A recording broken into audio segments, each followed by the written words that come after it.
The words hit me like a physical blow. She's old. Just agree with her. We'll get everything soon. My own son's voice drifting from the kitchen where he thought I couldn't hear. 23 years I'd raised him as a single mother after his father walked out. 23 years of sacrifice, love, and building a life that would secure his future. And this is how he repaid me? I pressed my back against the hallway wall, my heart hammering so hard I was sure they'd hear it. But they were too busy planning my demise to notice anything else. When do you think we should start the process? That was Jennifer, his wife of 3 years, the woman I'd welcomed into our family with open arms despite my initial reservations. The lawyer said we need to wait until she shows more signs of, confusion. Then we can move forward with the guardianship paperwork. Guardianship. The word made my blood run cold.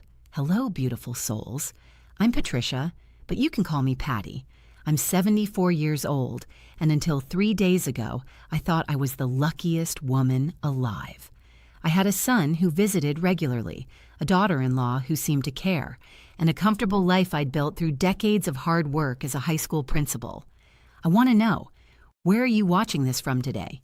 Drop a comment and let me know what state or country you're calling home, because what I'm about to share with you could happen to any mother, anywhere, and we need to look out for each other.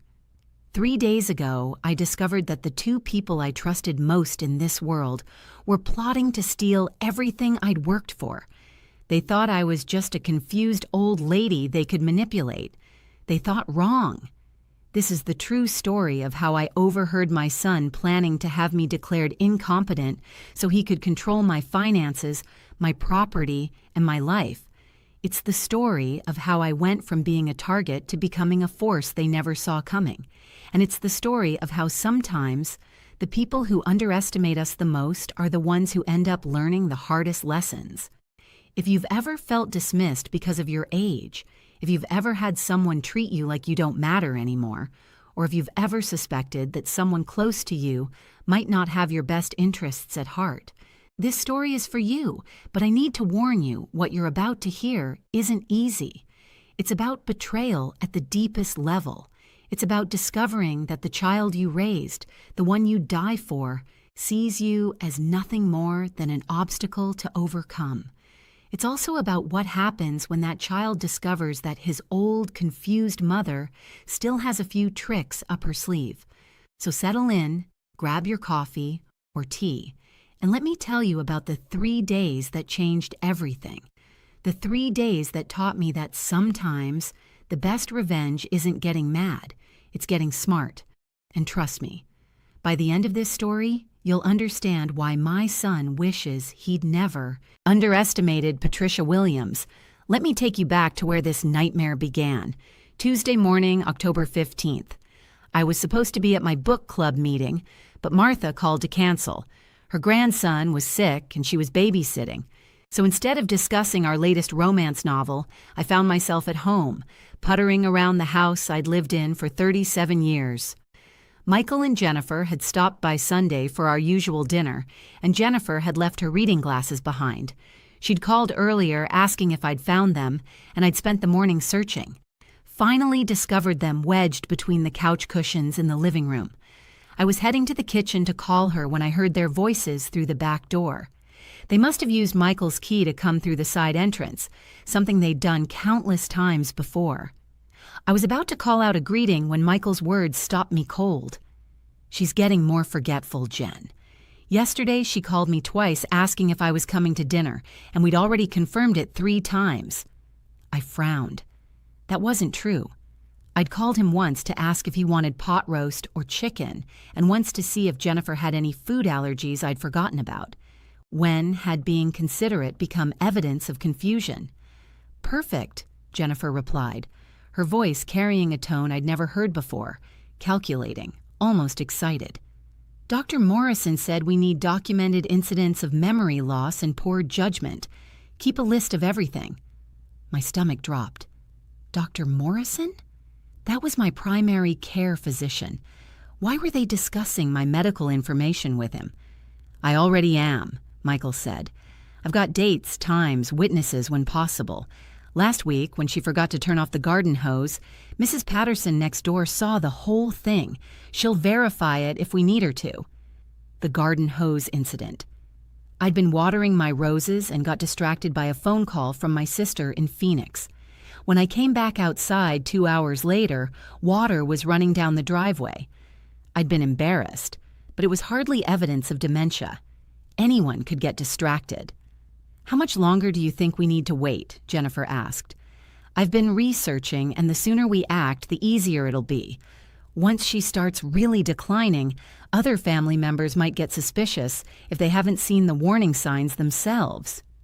"What other family members?" Michael laughed bitterly. "It's just us. Mom's sister lives in Arizona, and they talk maybe once a month. Her cousin in Florida is dealing with his own health issues. Nobody's paying that much attention." The casual way he dismissed our family, the way he spoke about me like I was already gone, it made me feel sick. This was my son. The boy I'd rocked to sleep, helped with homework, cheered for at every baseball game and graduation ceremony.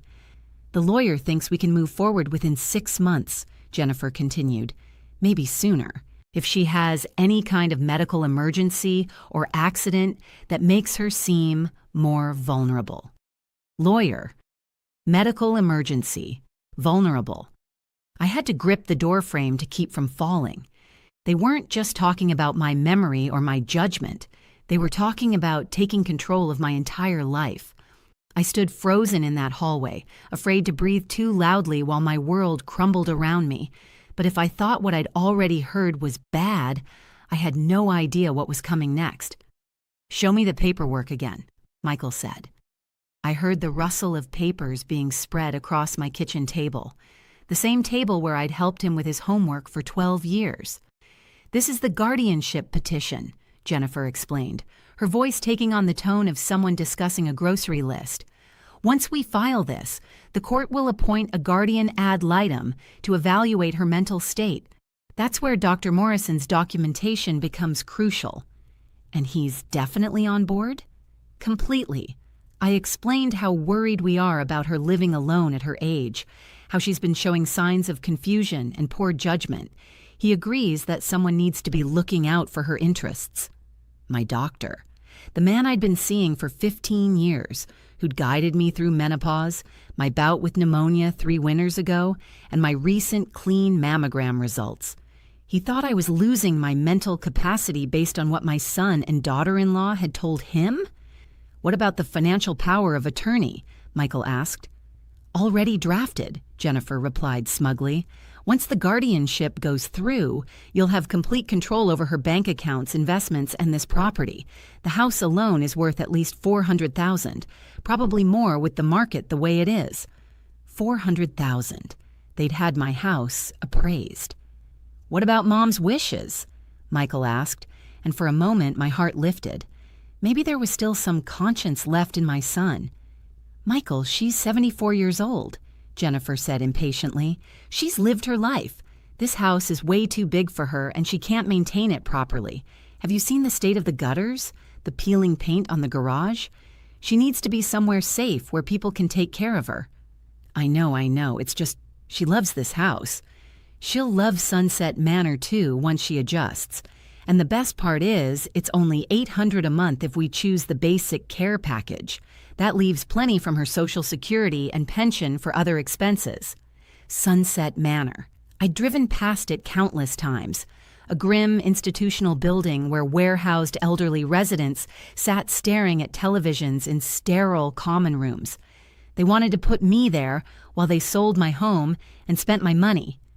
"When do we start the documentation process?" Michael asked. "I'm calling Dr. Morrison this afternoon to schedule her for a cognitive assessment. We'll frame it as a routine checkup for someone her age. She'll never know what's really being evaluated. And if she refuses?" "That's even better," Jennifer said with a laugh that chilled me to the bone. "Refusing medical care can be interpreted as poor judgment and evidence of diminished capacity. Either way, we win." I'd heard enough. More than enough. but as I started to back away from the door, Jennifer's next words made me freeze again. "Oh, and Michael, make sure you're extra attentive to her this week. Visit more often, bring flowers, ask about her day. We want her to trust us completely when the time comes." If you think this story is hard to hear, imagine living it. Imagine discovering that every kind gesture, every thoughtful visit, every "I love you, Mom" from the past months had been calculated manipulation. I managed to slip back to my bedroom without them hearing me, my legs shaking so badly I had to sit on the edge of my bed to catch my breath. But even through the closed door, their voices carried, and what I heard next made me understand just how long they'd been planning this. "The timing couldn't be better," Jennifer continued. "With your mom's 70th birthday party last month, we have witnesses who can testify about her behavior. Remember how she got confused about what time people were supposed to arrive?"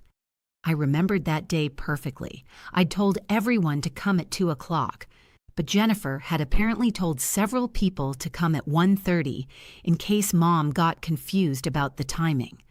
When guests started arriving early, I was still in my robe, finishing my hair. Jennifer had made a big show of helping me get ready, loudly asking if I'd forgotten what time my own party started. She'd set me up. Even then, she'd been building a case against me. "And the grocery store incident last week?" Michael added. Perfect example of her poor judgment. The grocery store. I'd been shopping and couldn't find the pasta aisle in the newly renovated store. After wandering around for 10 minutes, I'd asked a young employee for help. He'd been kind, but had spoken to me very slowly and loudly, as if I were deaf or simple. It was embarrassing, but hardly evidence of dementia, except Michael had been with me. He'd seen the whole thing, and instead of speaking up to clarify that I was just disoriented by the store's new layout, he'd watched me struggle. He'd probably made note of it the moment we got home. "The bank statements are the real gold mine, though," Jennifer said, and I heard papers rustling again. "Look at this. She wrote a check to that telemarketer for $50 last month." My heart sank. I had written that check to a charity that called asking for donations for veterans. $50 seemed reasonable for a good cause, but in the context Jennifer was creating, it would look like I'd been taken advantage of by scammers. "And she's been getting those credit card offers in the mail," Michael added. "I saw her actually reading through one yesterday. We should probably mention that to the lawyer, too." Reading credit card offers, something millions of people do every day, was now evidence of potential financial vulnerability. "Michael, I need you to understand something," Jennifer said, her voice taking on a more serious tone. "Your mother is never going to thank us for this. She's going to fight it, probably hate us for a while, but we're doing what's best for her and what's best for our future. This house will sell for enough money to pay off our credit cards, put aside something for Emma's college fund, and still have plenty left over." Emma. They were planning to use my money for my granddaughter's education. The granddaughter I'd already been planning to help with college costs from my savings. I need to pause here for a moment, friends, because I know some of you watching this might be thinking, why didn't she just confront them right then and there? Trust me, every fiber of my being wanted to march into that kitchen and demand an explanation.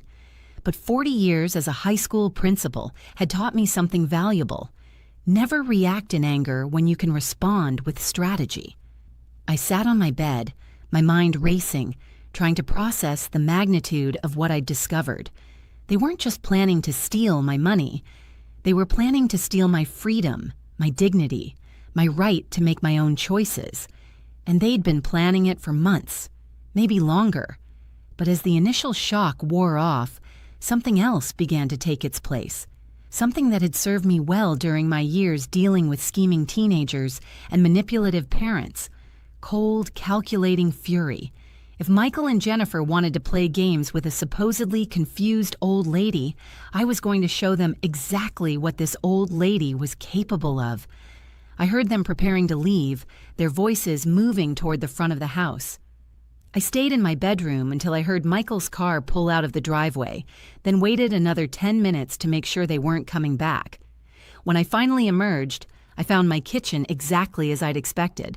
Papers scattered across the table, a legal pad filled with Jennifer's handwriting, and a manila folder thick with documents I'd never seen before. My hands were shaking as I photographed everything with my phone, something my granddaughter Emma had taught me to do just last month. The guardianship papers, the power of attorney documents, the list of incidents they'd compiled about my supposed mental decline, and most damning of all, a timeline written in Jennifer's careful script detailing their strategy month by month. They'd been planning this for over a year. The timeline started with, M's mom seems lonely, visiting more often, and progressed through establishing pattern of forgetfulness and building relationship with Dr. Morrison to Phase 3, legal action, with a target date circled in red, January 15th, just 3 months away. But it was the final entry that made me actually laugh out loud despite everything. Post-guardianship, M maintains weekly visits to maintain appearance of caring son. They'd even planned how to fake caring about me after they'd stolen my life. I photographed it all, then carefully returned everything to exactly how I'd found it. If they wanted to believe I was a confused old lady, I could work with that. In fact, I was going to use their own assumptions against them in ways they'd never see coming. That afternoon, I did something I hadn't done in 40 years. I called in sick, not to a job, I'd been retired for 9 years, but to my regular Tuesday evening volunteer shift at the Literacy Center. I told them I was feeling a bit under the weather and needed to rest. I wasn't sick, but I had work to do, the kind of work that required careful planning, absolute discretion, and the sort of strategic thinking that had made me one of the most effective principals in our school district's history. Wednesday morning, I woke up with the clarity that comes from having a mission. After 40 years in education, I knew the value of documentation, evidence, and building an airtight case. If Michael and Jennifer wanted to play legal games with me, they were about to discover they'd picked the wrong opponent. My first call was to my sister, Carol, in Phoenix. We'd been talking once a month for years, but I needed to establish a pattern of regular communication with family members, something that would contradict their claim that I was isolated and vulnerable. "Patty, this is a nice surprise," Carol said when she answered. "We just talked last week." "I know, but I've been thinking we should chat more often. We're not getting any younger, and I want to make sure we stay close." We talked for an hour, during which I casually mentioned Michael and Jennifer's recent visits, my book club activities, my volunteer work, and my current projects around the house. I made sure Carol understood I was mentally sharp, socially active, and completely capable of managing my own affairs. "You sound great, Patty. Better than you have in years, actually." Perfect. That conversation was now part of my defense. My second call was to my attorney, not the one Jennifer had mentioned consulting, but my own lawyer, James Fletcher, who'd handled my will and estate planning for the past decade. "Jim, I need to see you today about a family matter," I said. "It's urgent." "Of course, Patty. Can you give me a hint about what this involves?" "Someone is planning to have me declared incompetent so they can steal my assets, and I have proof." The silence on the other end of the line lasted so long I thought we'd been disconnected. "Jim, I'm here. Can you be in my office at 2 o'clock? "I'll be there." I spent the morning preparing my case like I was building a disciplinary file on a problem student. I printed out my bank statements for the past year, showing consistent, rational financial management. I gathered documentation of my volunteer work, my book club participation, and my recent clean medical records. I printed out my correspondence with various organizations, my online bill payments, and even my grocery lists, all evidence of organized, logical thinking. Most importantly, I printed out every photograph I'd taken of Michael and Jennifer's documents, along with a detailed timeline of when I'd discovered their plot and what I'd observed. At exactly 1:45 p.m., I walked into James Fletcher's office carrying a briefcase that would have made any prosecutor proud. Jim took one look at the organized documentation spread across his conference table and whistled low. "Patty, how long have you known about this?" "I discovered it yesterday. They think I'm a confused old lady who won't fight back." Are they planning to act soon? I showed him Jennifer's timeline with the January 15th target date. 3 months.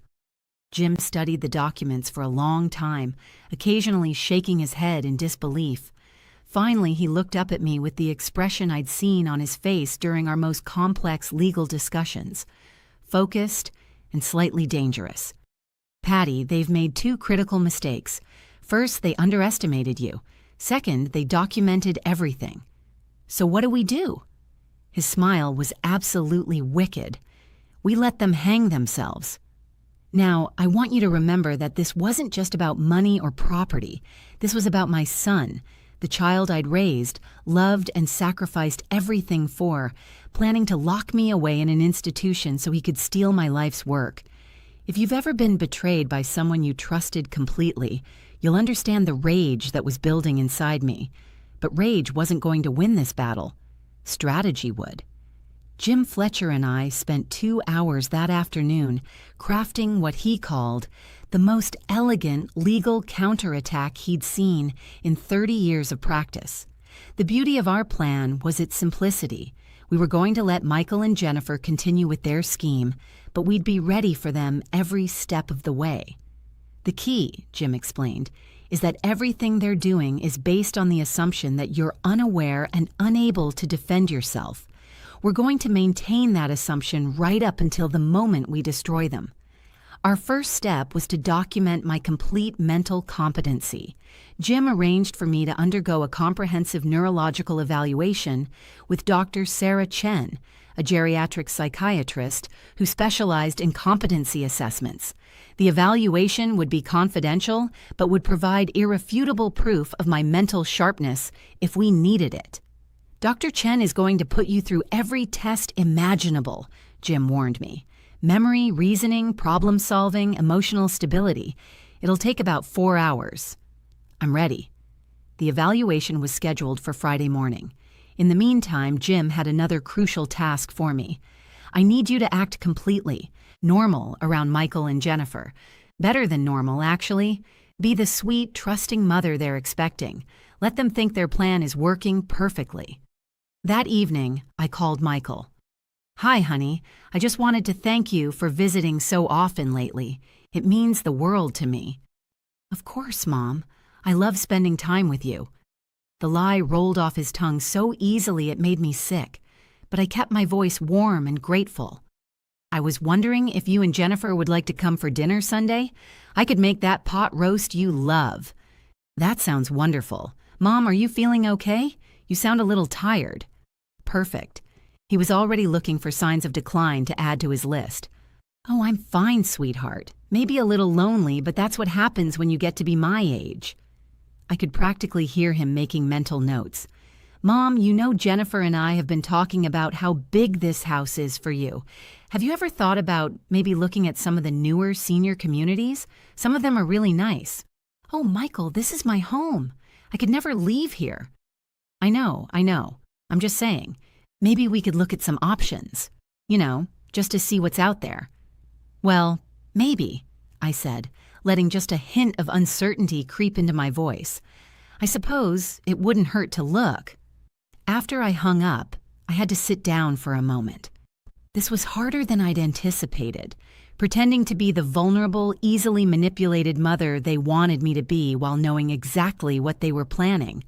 But I reminded myself, in just a few days they were going to learn that their confused old lady had outmaneuvered them completely. Friends, this is where I need to ask you something.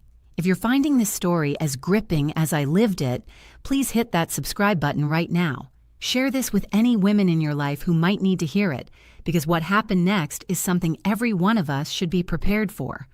Friday morning's evaluation with Dr. Chen went exactly as Jim had predicted. 4 hours of intensive testing, during which I demonstrated perfect memory recall, logical reasoning, and emotional stability. She even complimented my organizational skills when she saw how thoroughly I documented Michael and Jennifer's plot. Mrs. Williams, I've been doing these evaluations for 20 years, and I can tell you with absolute certainty that you are not only mentally competent, but exceptionally sharp for someone of any age. Your son and daughter-in-law are in for a very unpleasant surprise. Saturday afternoon, Michael called to confirm Sunday dinner and dropped the bomb I'd been expecting. Mom, I made an appointment for you to see Dr. Morrison Tuesday morning, just a routine checkup. Oh, that's thoughtful of you, honey, but I just had my annual physical 3 months ago. I know, but I've been worried about you. Some little things. Your memory seems a bit off lately, and I want to make sure everything's okay. Hook, line, and sinker. They were moving ahead exactly as planned. Well, if you think it's necessary, you know I trust your judgment. Great. And Mom? Jennifer and I have been talking, and we think it might be good for me to come with you to the appointment.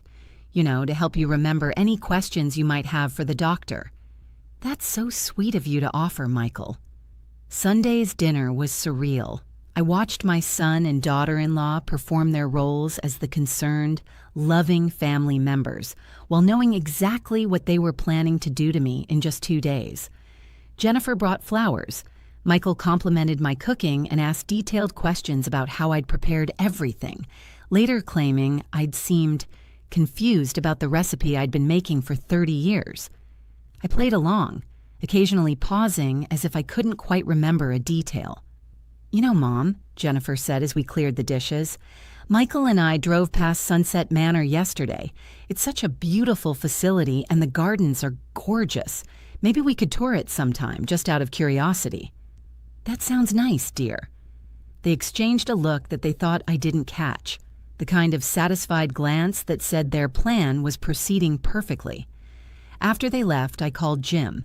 They're moving Tuesday. Michael's taking me to Dr. Morrison for what they think will be a competency evaluation that I don't know about. Perfect. Are you ready for this, Patty? I've been ready since the moment I heard my son say I was too old to matter. Then let's give them a Tuesday they'll never forget. Monday night, I barely slept, not from nervousness, but from anticipation. For the first time in days, I allowed myself to really feel the hurt, the betrayal, the sheer devastation of discovering that my own child was willing to destroy my life for money. But tomorrow, Michael and Jennifer were going to learn exactly what Patricia Williams was made of. Tuesday morning arrived crisp and clear, the kind of perfect autumn day that would forever be etched in my memory as the day I reclaimed my power. Michael arrived at 9:30 a.m. to drive me to Dr. Morrison's office, playing his role as the concerned son to perfection. How are you feeling today, Mom? Ready for your checkup? A little nervous, I admitted, which was actually true. Not because I was worried about being declared incompetent, but because I was about to blow up my son's entire world.